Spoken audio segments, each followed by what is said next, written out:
자, 인사드리고 시작하겠습니다. 안녕하세요. 네, 반갑습니다. 지금부터 여러분들과 함께 2020 합격을 위한 선제국어 기출실록 강의를 시작하도록 하겠습니다. 올해 기출실록이라고 한 책은요, 이름 똑같은데 안에 있는 내용과 구성까지 전면 개정을 했어요. 몇 년 전부터 계속 고민을 하다가 저희가 이번에 많은 정성을 들여서 전면 개정을 했는데 완전히 새로워진 2020 선제국어 기출실록, 도대체 어떻게 변했고 또 왜 변했고 또 이것을 어떻게 활용해야 되는지를 지금부터 간단히 한번 OT로 진행을 해보도록 하겠습니다. 먼저 제 모든 책들이 기본서랑 다 연관이 돼 있게 구성이 되어 있습니다. 예를 들어서 기출실록도 똑같이 1권, 2권, 3권, 4권 순서가 기본서랑 똑같이 되어 있고요. 각각의 내용마다 기본서 몇 페이지 가면 이론을 볼 수가 있다. 다 기본서 페이지가 다 표시가 되어 있습니다. 그런데 이제 예전과 이제 뭐가 다르냐 하면은 예전에는 4권 분권 체계가 아니었죠. 본문에 있는 문제가 1권, 2권이었고 그다음 문제 해설이 분리가 돼서 해설집까지 해서 전체 3권이었는데 이번에는 어떻게 구성했냐면은 여러분들 1권, 2권, 3권, 4권을 다 각기 다르게 기본서랑 똑같이 구성을 해드리고 이 안에 해설집을 책 속의 책으로 좀 넣어드렸어요. 그래서 이제 이렇게 구성한 이유 중에 하나는 아무래도 휴대하기 좀 편하게 해드리려고. 사실 그 양으로 보게 되면은 어휘 같은 경우는 다른 거랑 붙여도 되는데 그러면은 어휘만 가지고 다니면서 공부할 때 약간 휴대가 좀 불편하기 때문에 휴대하기 좀 편하시라고 완전 분권과 책 속 책으로 다 구성을 넣어드렸습니다.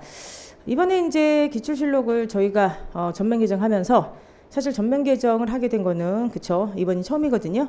그런데 이번에 정말 많이 고민을 했습니다. 그 전에 나왔던 기출실록도 2번 이상 저희가 2년에 걸쳐서 여러 가지 실험도 하고 그 다음에 한 번은 그 인쇄를 했다 다시 다 모든 걸 다 반품을 하고 다시 또 찍기도 하고 굉장히 사실 고민을 많이 해서 만든 책인데 이번에 왜 그 체계를 다시 한번 이제 업그레이드 시키면서 뒤집었을까?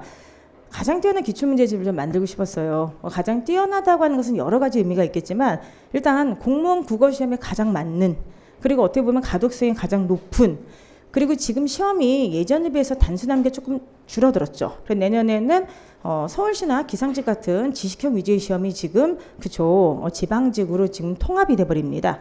그럼 이런 추세에서 완전 옛날처럼 지역적인 문제가 가득한 기출문제집은 좀 지양하는 것이 좋겠다.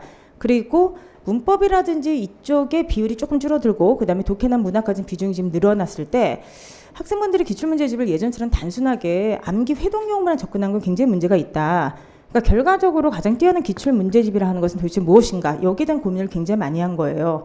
그랬을 때 변하지 않은 건 이거죠. 기출문제집을 통해서 실전 감각을 익히자. 이게 바로 첫 번째고, 두 번째는 유형과 이론을 다시 한번 정리하자. 이게 아마 두 번째일 겁니다. 여러분들도 지금 실강을 들으신 분들이나 인강을 들으신 분들이나 기출을 통해서 이론과 유형을 다시 한번 익히면서 실전 감각을 익히기 위해서 아마 이걸 들으실 거예요. 결과적으로 뛰어난 기출문제집, 가장 좋은 기출문제집은 제가 생각했을 때는 두 가지 역할을 다 해야 된다 생각을 해요. 하나는 문제집으로서의 역할, 그리고 두 번째는 압축 회독의 역할. 즉 문제집의 역할을 하면서 동시에 많은 분들이 기본서를 못 듣고 오신 분들도 일부가 계시고 기본서를 들었는데 이것을 보완하고자 이 기출을 들으신 분들도 계시기 때문에 이 기출 문제집을 문제집이면서 이론을 같이 공부할 수 있는 그런 어떤 이론 요약서를 좀 쓰고 싶어 하신 것 같아요. 그래서 이번에 개정하면서 가장 염두에 뒀던 게 저겁니다. 어떻게 변화되는 시험에 그런 어떤 문항 비율에 맞춰서 책을 전면적으로 개편을 할 것인가, 그리고 어떻게 하면 양쪽의 기능을 좀 더 확실하게 살릴 수가 있을 것인가, 여기에 맞춰서 저희가 전면 개정을 진행을 한 겁니다. 첫 번째 신경 쓴 건 바로 이겁니다. 복습과 회독에 정말 효과적인 그런 어떤 기출문제집을 만들자. 그래서 이번에 기출실록을 받아봤을 때 사실 가장 많이 달라진 거는 바로 해설집입니다. 해설집에 정말로 정성을 많이 들였고요. 해설집의 전체 체계를 잡고 그 다음 해설을 입히는 데만 해도 몇 개월의 시간이 걸렸거든요. 그런데 해설집에 이번에 정말 정성을 많이 기울여서 전면 개정했다니까 어떤 분들이 선생님 그럼 이제 드디어 제가 말한 대로 문제 밑에 해설이 들어갑니까? 하면서 생각하셨던 분들도 있을 것 같아요. 근데 이건요 취향의 문제기도 하지만 사실은 강사로서 제가 갖고 있는 올바른 학습법의 문제기도 해요. 지식형이 강화될 때는요 문제 밑에 해설이 들어가도 괜찮아요. 예를 들어서 저희 시험 문제가 문법하고 한문 어휘 쪽이 강화돼서 그것만 나온다 하면은 문제 밑에 해설만 들어가는 그런 어떤 구성도 나쁘지가 않습니다. 왜 그러냐면은 시간이 없으신 분들은 문제 풀고 밑에 해설을 갖다 줄치면서 회독하면서 외울 수가 있으니까. 그렇죠? 그런데 이제 문제는 뭐냐면은 문법이나 어휘 한자 같이 단순 지식형 문제들 같은 경우는 문제 밑에 해설이 나쁜 구성이 아니에요. 그런데 독해나 문학 같은 경우는 그렇게 풀게 되면 사실 도움이 거의 안 됩니다. 학생분들이 시간이 쫓기기 때문에 기출문제를 자기 머리로 푼다는 생각을 하기보다도 어떻게 하냐? 풀다가 좀 이렇게 시간 보고 이렇게 막히거나 시간 없으면 바로 밑에 가서 해설을 줄치면서 읽어버립니다. 다른 과목은 제가 모르겠어요. 뭐 예를 들어서 국사나 법 과목 같은 경우는 문제 밑에 해설이 들어있는 게 더 편리할 수가 있다는 생각이 들어요. 바로바로 회동력으로 쓸 수가 있기 때문에. 근데 국어 같은 경우는 지문을 분석하는 시간을 반드시 가져야 되기 때문에 특히나 독해나 문학은 문제 밑에 해설이 있는 게 절대로 바람직하지가 않습니다. 그래서 제가 작년도까지 일관되게 어떻게 구성했냐? 문제 해설을 다 분리를 시키고요. 다만 문법하고 한자만 다시 한번 해설집에 문제 해설을 같이 실어줬어요. 이것의 장점은 2번 이상 풀 수 있다는 장점인데요. 이것의 단점은 두께가 날이 갈수록 두꺼워집니다. 그래서 어느 순간은 거의 문법만 전화번호부가 되는 그런 경우가 생길 수도 있어요.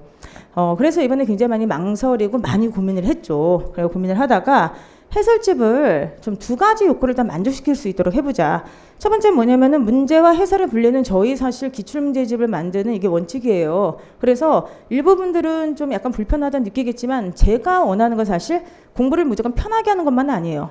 편하고 효율적이면서 제일 중요한 건 점수를 올리게 하는 것이기 때문에 문제 밑에 해설이 있는 것은 일부 암기 쪽 자료를 제외하고서는 바람직하지가 않습니다. 그리고 그렇게 했기 때문에 그 좋은 많은 기출문제들이 자기 성적을 올리는데 쓸모가 없어지게 된 거예요. 그러니까 기출문제집을 정말 기출문제답게 활용할 수 있도록 해야만 되는 거죠. 그래서 문제 해설이라고 하는 어떤 분리는 저희 원칙이기 때문에 계속해서 가지고 가려고 합니다. 그런데 결과적으로 해설집의 구성을 완전히 바꿔서요. 이번에 1회 독으로 2회 독 이상의 효과를 누리게 한번 해봤는데 여러분께서 공부를 어떻게 하느냐. 일단 강의를 저랑 같이 하는 거죠. 듣는 거죠. 근데 강의를 수강한 후에 해설집으로 복습해서 회독을 높이게 되는데요. 자, 이것이 가능한 이유를 설명을 해드리도록 하겠습니다. 이번에 우리가 해설집을 구성하면서 가장 많이 신경 쓴 키워드는 직관적으로 이야기하라 이거예요.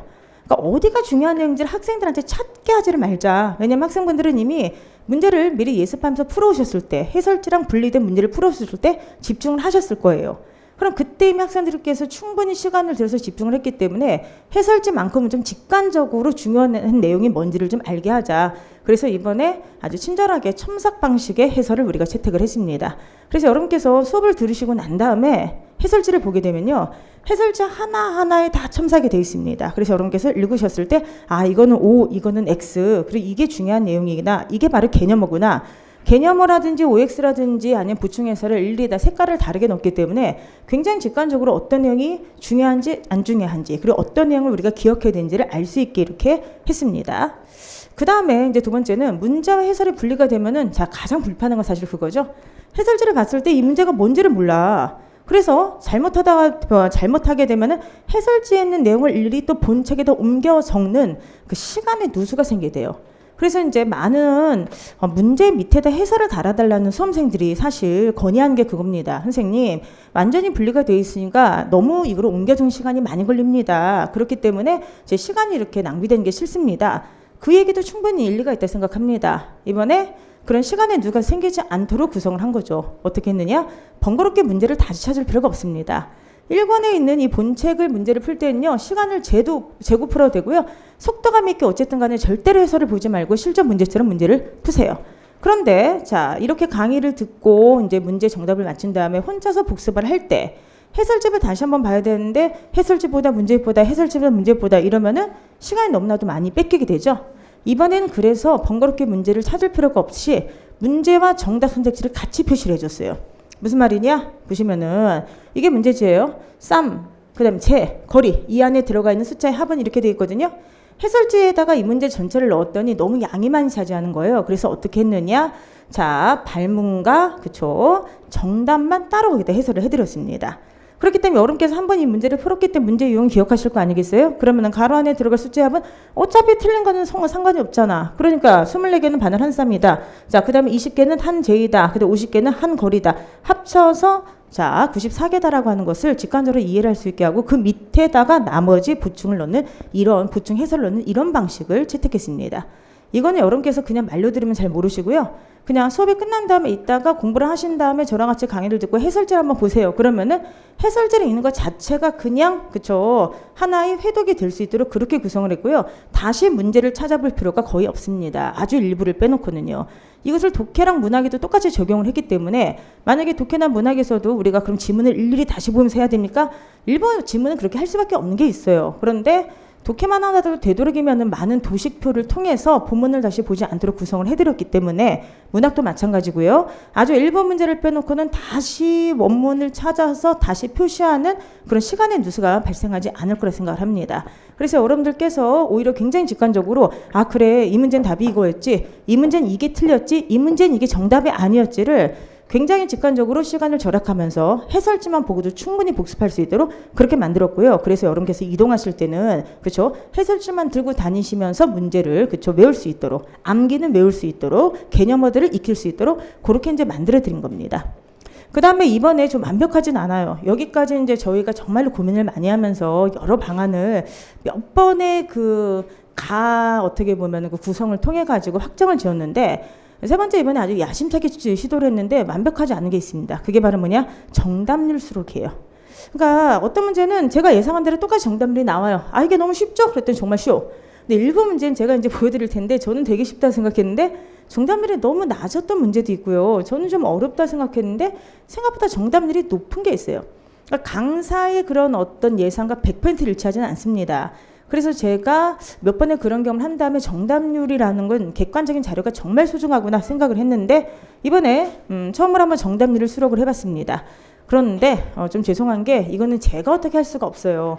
공단기를 그쵸 제가 이제 부탁을 드려서 사실 정답 자료를 받은 겁니다. 받아서 이제 수록을 했기 때문에 공단기에서 시험을 본 다음에 그죠 전체 학생분들 통해서 설문조사 이루어지지 않는 그런 시험은 제가 정답률을 가져올 수가 없고요. 그리고 느낌에 공단기가 완전한 자료를 주지 않은 것 같아요. 중간중간에 비어 있어요. 그래서 계속 달라고 하는데 안 줘요. 그래서 뭐 없으니까 안 주겠죠. 아마도 이제 오차가 좀 많거나 그렇겠죠. 그래서 그런지 몰라도 아주 완벽하게는 하지 못했습니다. 그런데 일단 저희가 받은 자료는 최대한 예를 들어서 국가직 뭐 7급, 9급, 그다음 지방직, 서울시 여기까지는 약간 최대한 넣고요. 앞으로도 만약에 나머지 직렬도 정답이 나오게 되면은 나올 때마다 제가 수록을 해드릴 생각입니다. 그래서 여러분들께서 서울시 9급의 1인데 정답률이 75%다. 그럼 이건 어떻게 되는 거죠? 아 생각보다 그래도 그렇게 어렵지는 않은 문제구나. 그리고 그 밑에 문제를 보게 되면 다음 중 단어의 형태가 옳지 않은 것은 모자라서가 아니라 모자라구나. 아 이런 문제가 나왔구나. 문제용을 금방 할 수가 있겠죠. 좀 더 만약에 자세한 해설이 필요하신 분들은 밑에 있는 해설 읽으시면서 줄 치시면서 공부하면 되도록 이렇게 구성을 해놓은 겁니다. 그리고 이제 어려운 문제는요. 오답률 1위를 체크해 드렸는데요. 오답률이 이제 높은 문제만 따로 이제 뽑게 된 거죠. 그래서 도대체 어떤 문제에서 오답률이 제일 많이 나왔을까를 자 일일이 찾아서 따로 그것을 체크를 해드렸기 때문에 이른바 함정 문제 그리고 함정 선택지를 좀 쉽게 구별할 수 있도록 이렇게 한번 구성을 했습니다. 그래서 첫 번째 저희가 이번에 전면 개정을 통해서 가장 많이 신경 쓴 것은 뭐니 해도 해설집이다. 이렇게 이제 말씀을 드리고 싶고요. 두 번째는 합격생들의 의견을 이번에 다 한번 들어봤어요. 실제로 이제 글도 받아보고 어떻게 공부를 했는가. 그래서 이제 많은 분들이 예를 들어서 어휘를 어떻게 공부할지 모르겠어요. 뭐 독해를 어떻게 공부할지 모르겠어요. 그 다음에 문법을 어떻게 공부할지 모르겠어요를 정말 뭐 수백 수천 건의 그런 질문들이 들어옵니다. 그래서 아예 이분들에게 차라리 처음부터 이렇게 공부하십시오라는 간단한 팁을 좀 드려야겠다. 매장 앞에 제가 3단계 학습법이라 해서 학습법을 간략하게 3단계로 정리해서 올려드렸고요. 그리고 그 오른쪽에는 항상 실제로 합격한 분들이에요. 합격한 분들이 책을 사진을 찍어서 이런 식으로 공부했다는 합격자의 팁을 직접 올려드렸어요. 저거를 올려드린 이유는 또 다른 이유가 있습니다. 합격 수기를 찾아다니다가 너무 시간을 많이 뺏기는 분들을 봤어요.